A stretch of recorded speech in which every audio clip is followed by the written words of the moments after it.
Hello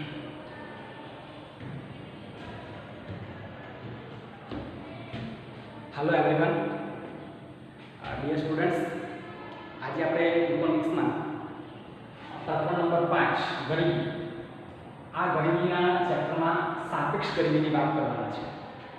तो विद्यार्थी मित्रों, लास्ट टाइम आपणे गरीबीना जे स्वरूप है एमां मुख्य बे स्वरूप निरपेक्ष गरीबी और सापेक्ष गरीबी। तो एमां आपणे निरपेक्ष गरीबी की बात करी। निरपेक्ष गरीबी एटले एवी गरीबी विद्यार्थी मित्रों कि जेमां व्यक्ति पोतानी लघुत्तम जरूरियातो पण संतोषी शकतो नथी, એટલી પણ એની પાસે આવક નથી કે પોતાની લઘુત્તમ જરૂરિયાતોની પાછળ ખર્ચ કરી શકે। તો એ પ્રકારની સ્થિતિ એ ગરીબીની સ્થિતિ એ નિરપેક્ષ ગરીબી છે અને એવી વ્યક્તિ અથવા એવો વર્ગ એ નિરપેક્ષ રીતે ગરીબ કહેવાય। તો વિદ્યાર્થી મિત્રો, એની ચર્ચા આપણે પૂરી કરી છે। લાસ્ટ ટાઈમ મેં તમને ભારતના રાજ્યવાદ સ્થિતિની પણ વાત કરેલી છે, આંકડાકીય માહિતી છે, થોડી યાદ રાખજો। અને આજે વિદ્યાર્થી મિત્રો આપણે સાપેક્ષ ગરીબીની વાત કરીએ। निरपेक्ष गरीबी એટલે કે એબ્સોલ્યુટ પોવર્ટી, કે ખરેખર વ્યક્તિને જે આવક મળવી જોઈએ મળતી જ નથી એ પ્રકારની ગરીબી। પણ સાપેક્ષ ગરીબી એ એના કરતાં કંઈક અલગ છે, કમ્પેરેટિવ પોવર્ટી છે। કયા અર્થમાં તેની વાત કરીએ વિદ્યાર્થી મિત્રો। તો નિરપેક્ષ ગરીબીમાં લઘુત્તમ વપરાશી ખર્ચને ધ્યાનમાં લેવાય છે।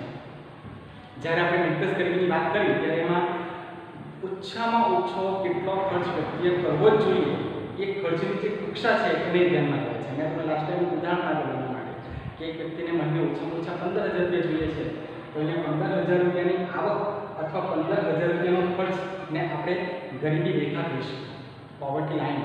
અને એના કરતાં પણ ઓછી આવક જે મેળવે છે એ વર્ગ અથવા એ વ્યક્તિ નિરપેક્ષ રીતે ગરીબ છે એમ કહેવાય। એટલે આપણે એને બીપીએલ નામ આપીએ છીએ, બિલો ધી પોવર્ટી લાઈન। અને એના કરતાં કદાચ વધારે આવક મેળવતું હોય વ્યક્તિ ગરીબ નથી, એટલે કે એ એપીઆઈ છે, મતલબ કે એબોવ ધી પોવર્ટી લાઈન છે। તો આની ચર્ચા કરીએ તો નિરપેક્ષ ગરીબીમાં લઘુત્તમ વપરાશ ખર્ચને ધ્યાનમાં લેવાય છે। પણ વિદ્યાર્થી મિત્રો ખાસ ધ્યાન રાખજો કે એ વ્યક્તિ એ નિરપેક્ષ રીતે ગરીબ કહેવાય, પણ જ્યારે સાપેક્ષ ગરીબીની વાત આવે ત્યારે સાપેક્ષ ગરીબીમાં સમાજમાં વસતા જુદા જુદા વર્ગો વચ્ચે આવકની અસમાન વહેંચણીને ધ્યાનમાં લેવામાં આવે છે। એટલે કે પેલી છે તે નિરપેક્ષ ગરીબીમાં માત્ર આપણે ગરીબી રેખાને ધ્યાનમાં લેતા અને ગરીબ છે કે નથી નક્કી કરતા। જ્યારે સાપેક્ષ ગરીબીમાં કોઈ પણ દેશ હોય તો એ દેશના અલગ અલગ સમાજમાં વસતા અલગ અલગ વર્ગના લોકો એમની વચ્ચે જો આવકની વહેંચણી અસમાન રીતે થતી હોય, કારણ કે વિદ્યાર્થી મિત્રો આવકની વહેંચણી સમાન કોઈ પણ દેશમાં થતી નથી, અસમાન રીતે જ થાય છે। તો અહીંયા આવકની જે વહેંચણી અસમાન થાય છે એ ધ્યાનમાં લેવાય છે। અને એ ધ્યાનમાં લેતા ઓછી આવકવાળો વર્ગ વધુ આવકવાળા વર્ગની તુલનાએ સાપેક્ષ ગરીબ કહેવાય। એટલે કે જે વર્ગની આવક ઓછી હોય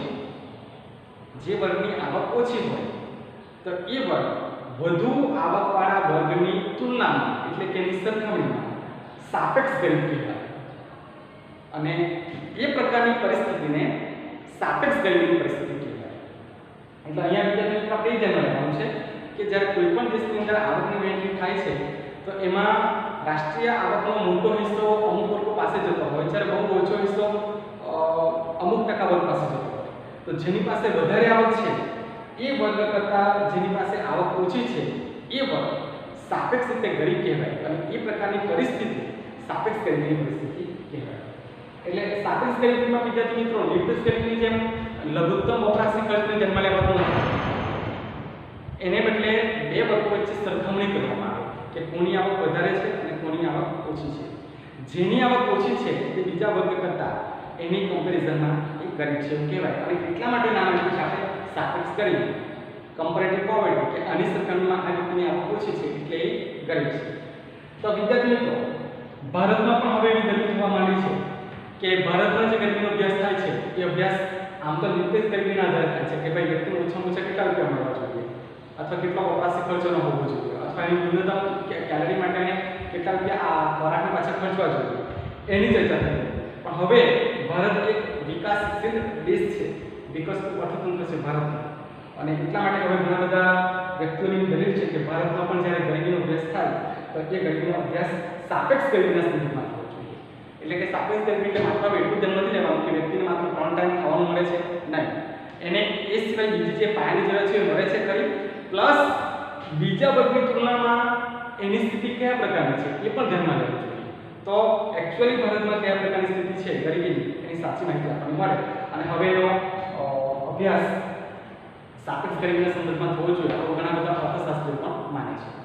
તો વિદ્યાર્થી મિત્રો, ટૂંકમાં જો વાત કરીએ તો સાપેક્ષ ગરીબી એટલે આવકની અસમાન વહેંચણીને કારણે ઓછી આવકવાળો વર્ગ એ વધુ આવકવાળા વર્ગની તુલનાએ સાપેક્ષ ગરીબી કહેવાય. અને એ જે પરિસ્થિતિ છે એ વર્ગની પરિસ્થિતિ છે, એ જે સમાજની પરિસ્થિતિ છે એ સાપેક્ષ ગરીબીની પરિસ્થિતિ કહેવાય. તો વિદ્યાર્થી મિત્રો, આ છે સાપેક્ષ ગરીબી. ક્લિયર છો બધા? સમજાય છે? ચાલો વિદ્યાર્થી મિત્રો, હવે સાપેક્ષ ગરીબીને આપણે એક કાલ્પનિક ઉદાહરણ દ્વારા સમજીએ. જો નહીં સમજાયું હોય તો ઉદાહરણ સમજાવી દઈશ. ચાલો વિદ્યાર્થી મિત્રો, જોતા જતા. ધારો કે કોઈ એક દેશની વસ્તીને નીચે મુજબ 5 આવક જૂથમાં વહેંચવામાં આવે છે. મેં અહીંયા ટેબલ બનાવ્યું છે. એ ટેબલની અંદર કોઈ પણ એક દેશના ગ્રુપ બનાવેલા છે, 5 ગ્રુપ બનાવેલા છે. અને એ 5 ગ્રુપના જે આવક છે એ આવકનું અલગ અલગ જૂથ બનાવેલું છે. તમે જોઈ શકો વિદ્યાર્થી મિત્રો, પહેલું જે જૂથ છે, જૂથ કહો તો પણ ચાલે અને ઇંગ્લિશમાં ગ્રુપ બોલશો તો પણ ચાલે. તો પહેલું જે જૂથ છે એ જૂથમાં જે વ્યક્તિની આવક 0 થી 30,000 ની હોય અથવા જે વર્ગની આવક 0 થી 30,000 ની હોય એની વાત કરીએ છીએ. કે માનો કે એક વ્યક્તિની આવક 0 થી લઈને 30,000 સુધી છે, વાર્ષિક આવક. બીજું જે જૂથ છે તે 30,000 થી લઈને 1 લાખ સુધી છે, કે 30,000 થી લઈને 1 લાખ સુધી કમાય છે. ત્રીજું જૂથ છે તે 1 લાખ થી લઈને 3 લાખ સુધી કમાય છે. અને ચોથું જૂથ છે તે 3 લાખ થી લઈને 10 લાખ સુધી કમાય છે. અને છેલ્લું જે જૂથ છે તે 10 લાખ થી વધુ, એટલે 10 લાખ કરતા વધારે 20 લાખ, 25 લાખ, 50 લાખ, 1 કરોડ, 2 કરોડ કમાઈ શકે એ પ્રકારનું જૂથ છે. તો કોઈ પણ એક દેશની વસ્તીને આ પ્રકારે 5 જૂથમાં એટલે કે 5 ગ્રુપમાં ડિવાઈડ કરવામાં આવે અને ડિવાઈડ કરીને બધાની આવકના આધારે એને અલગ અલગ ગ્રુપમાં મૂકવામાં આવે, એટલે કે અલગ અલગ જૂથમાં મૂકવામાં આવે. તો બધાની ગણતરી અલગ અલગ જૂથમાં થશે. એમાં 0 થી 30,000 વાળા અલગ, 30,000 થી 1 લાખ વાળા અલગ, 1 લાખ થી 3 લાખ વાળા અલગ, 3 લાખ થી 10 લાખ વાળા અલગ અને 10 લાખ થી વધારે ઇન્કમ વાળા અલગ. તો વિદ્યાર્થી મિત્રો, ખાસ સમજીને યાદ રાખજો. પહેલું ગ્રુપ જે છે 30,000, 0 થી 30,000, આ વ્યક્તિ એ બીજા ગ્રુપની વ્યક્તિ કરતા સાપેક્ષ રીતે ગરીબ કહેવાય. કેમ વિદ્યાર્થી મિત્રો? કારણ કે બીજા જૂથની આવક 30,000 થી 1 લાખ સુધી છે, જ્યારે પહેલા જૂથની આવક તો માત્ર 0 થી 30,000 સુધીની જ છે.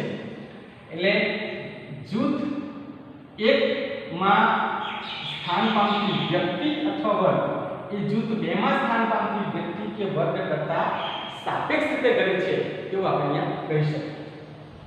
એ જ પ્રમાણે બીજી વાત કરીએ, જૂથ 2 ની વાત કરીએ તો જૂથ 2 ની વ્યક્તિ એ આગળના જૂથ 3, જૂથ 4 અને જૂથ 5 કરતા સાપેક્ષ રીતે ગરીબ છે એમ કહેવાય. સાપેક્ષ રીતે ગરીબ કહેવાય કારણ કે જૂથ 3 માં તો 1 લાખ કરતા વધારે ઇન્કમ વાળા લોકો છે, જૂથ 4 માં 3 લાખ થી વધારે ઇન્કમ વાળા લોકો છે અને જૂથ 5 માં તો 10 લાખ થી પણ વધારે આવક વાળા લોકો છે. એટલે જૂથ 2 ની વ્યક્તિ એ 3, 4 અને 5 જૂથની વ્યક્તિ કરતા સાપેક્ષ રીતે ગરીબ છે એમ કહેવાય. એટલે આ સ્થિતિ સાપેક્ષ ગરીબ છે. તો વિદ્યાર્થીઓ ખાસ ધ્યાન રાખજો. જ્યારે આપણે પહેલી વાર સરખામણી કરીએ આપણે એવું કહ્યું કે જૂથ 1 ની વ્યક્તિ જૂથ 2 કરતા ગરીબ છે, સાપેક્ષ રીતે ગરીબ છે. પણ જ્યારે સરખામણી જૂથ 3 સાથે થાય ત્યારે જૂથ 2 ની વ્યક્તિ પણ જૂથ 3 કે બીજા અન્ય જૂથ કરતા ગરીબ જ કહેવાય. તો આ જે ખ્યાલ છે સાપેક્ષ ગરીબીનો ખ્યાલ છે. બરાબર છે વિદ્યાર્થીઓ? કે આવક તેની હશે પણ કમ્પેરેટિવ વાત કરીએ, સરખામણી તો જૂથ 1 એ જૂથ 2 કરતા ગરીબ છે, જૂથ 2 એ જૂથ 3, 4 અને 5 કરતા ગરીબ છે. આગળ વધીએ એ પ્રમાણે તો જૂથ 3 ની વ્યક્તિ એ જૂથ 4 અને 5 ની વ્યક્તિ કરતા ગરીબ છે. અથવા આ જે વર્ગ છે જૂથ 3 નો જે વર્ગ છે 1 લાખ થી 3 લાખ આવક કમાય છે એ વર્ગ એ જૂથ 4 અને 5 જૂથના વર્ગ કરતા ગરીબ કહેવાય. કારણ કે આની આવક 3 લાખ સુધીની છે, જ્યારે આની આવક 3 લાખ કરતા વધારે છે. તો આ છે મિત્રો સાપેક્ષ ગરીબી, કમ્પેરેટિવ પોવર્ટી.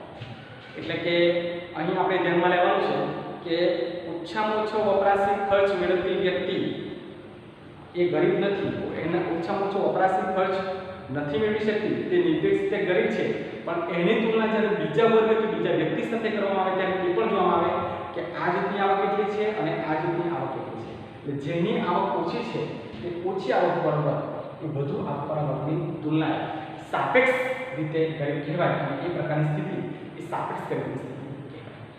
તો વિદ્યાર્થી મિત્રો, હું માનું છું કે તમારા માટે સાપેક્ષ ગરીબી સમજવા માટે આ એક ઉદાહરણ પૂરતું છે. અને વિદ્યાર્થી મિત્રો ખાસ ધ્યાન રાખજો, આપણું આ ઉદાહરણ એ કાલ્પનિક છે અને માત્ર તમારી સમજ માટે છે કે આને સાપેક્ષ ગરીબી કહેવાય. પણ ગરીબી માટે માપદંડ નક્કી કરવો હોય તો એવું નક્કી કરી શકાય કે કોઈ પણ દેશના અર્થતંત્રમાં વર્તમાન સમય અને સંજોગોને ધ્યાનમાં લેતા ઓછામાં ઓછા કેટલા રૂપિયા દરેક વ્યક્તિ કે વર્ગને મળવા જોઈએ એ નક્કી કરવું જોઈએ, અને એનો આંકડો પ્રમાણભૂત હોવો જોઈએ. અને એના કરતાં ઓછી આવક કમાનાર વ્યક્તિને, બધી વ્યક્તિને ગરીબીમાં ગણવી જોઈએ અને તેને આર્થિક સહાય કરવી જોઈએ. તો એ દેશનું અર્થતંત્ર વધુ વિકાસના પંથે આગળ આવે. બરાબર છે ને? તો વિદ્યાર્થી મિત્રો, નિરપેક્ષ ગરીબી અને સાપેક્ષ ગરીબીના ખ્યાલ અને સમજણ હવે તમને મળી જશે. છેલ્લી વાત કરીએ વિદ્યાર્થી મિત્રો, તો સાપેક્ષ ગરીબી કે આવકની અસમાનતા. સાપેક્ષ ગરીબીની વાત કરીએ, કમ્પેરેટિવ પોવર્ટી, કે એકબીજાની સાથે સરખામણી થાય અને ખબર પડે કે આ કેટલો ગરીબ છે કે નથી તે. અને બીજું આવકની અસમાનતા. મેં અગાઉ વાત કરી કે રાષ્ટ્રીય આવકની વહેંચણી કોઈ પણ દેશની અંદર એક સમાન રીતે થતી નથી. આવકની અસમાન વહેંચણી થાય છે. આપણે ભારતની પણ વાત કરીએ તો ભારતમાં આજે તમે જોઈ શકો કે રાષ્ટ્રીય આવકનો ઘણો બધો મોટો હિસ્સો ધનિકોના હાથમાં આવે તો બહુ ઓછો હિસ્સો ગરીબોના હાથમાં આવે. આ પરિસ્થિતિ શાના કારણે છે? ગરીબ અને ધનિકો વચ્ચે આટલું મોટું અંતર કેમ છે? કારણ કે ભારતમાં પણ આવકની વહેંચણી અસમાન રીતે થાય છે, અને આવકની અસમાન વહેંચણી થાય છે એટલે સમાજની અંદર આર્થિક અસમાનતા આવે. એટલે કે આવકની જે અસમાનતા છે એ પણ વન ટાઈપ ઓફ પોવર્ટી છે કે જેના કારણે ગરીબી ઉદ્ભવે છે. અને આ આવકની અસમાનતા માપવા માટે સામાન્ય આવક જૂથની રચના, આ પ્રમાણે આવક જૂથ બનાવવામાં આવે, એની રચના કરવામાં આવે અને ગરીબી કયા પ્રકારની છે એનો ખ્યાલ મેળવવામાં આવે. અથવા નોલેજ વગર, એટલે કે આલેખ દ્વારા પણ સમજી શકાય કે સાપેક્ષ ગરીબી કયા પ્રકારની છે. અથવા ગિની ગુણોત્તર, તો કે ગુણોત્તર દ્વારા આપણે જે પ્રમાણે આંકડાશાસ્ત્ર કે એકાઉન્ટમાં જે પ્રમાણે દાખલા ગણીને માહિતી મેળવી એ પ્રમાણે પણ આપણે બાય રેશિયો ગુણોત્તર દ્વારા પણ આપણે ગરીબીની માહિતી મેળવી શકીએ. તો આ બધી પદ્ધતિનો ઉપયોગ થાય છે સાપેક્ષ ગરીબી સૂચવવા માટે. તો વિદ્યાર્થી મિત્રો, હવે હું એવી આશા રાખું કે તમને બરાબર સમજાયું હશે સાપેક્ષ ગરીબી વિશે. તો અહીંયા આપણા નિરપેક્ષ ગરીબી અને સાપેક્ષ ગરીબી બંનેના ખ્યાલોની ચર્ચા પણ પૂર્ણ થાય છે. હવે વિદ્યાર્થી નવો ટોપિક આપણો આવશે ગરીબીના નિર્દેશકો. હવે વન બાય વન આપણે એના નિર્દેશકો જોવાના છે, ગરીબીના કારણોની પણ ચર્ચા કરવાના છે અને એના ઉપાયો કયા છે, અથવા ભારત સરકાર દ્વારા કઈ કઈ યોજનાઓ પણ અમલમાં મૂકવામાં આવી છે તો એની પણ આપણે ચર્ચા કરવાના છે. તો એની ડિટેલમાં ચર્ચા હવે વન બાય વન આવનાર વિડીયોમાં આપણે કરીશું. તો આજે અહીં અટકીએ છીએ. આશા રાખું છું તમને સમજાયું હશે. અને ખાસ રીતે ધ્યાન રાખવાનું છે, ઘરે રહીને તમારે દરેક સ્વાધ્યાય અને એડિશનલ ક્વેશ્ચન જેટલા પણ લખાય, જેટલા પણ લખ્યા થાય એ કામ કરતું જ રહેવાનું છે, જેથી કરીને જ્યારે પણ સ્કૂલમાં મળવાનું થાય ત્યારે ડિફિકલ્ટી નહીં આવે. આશા રાખું છું વિદ્યાર્થી મિત્રો તમારી સૂચના દરેક વિદ્યાર્થી ગંભીરતાથી રહેશે અને પોતાનું કામ વ્યવસ્થા ઘરે પૂરું કરશે. ઓકે, તો પાછી નેક્સ્ટ ટાઈમ બીજા વિડીયો મળીશું ગરીબીના નિર્દેશકો સાથે. આજે અટકીએ છીએ. Thank you very much.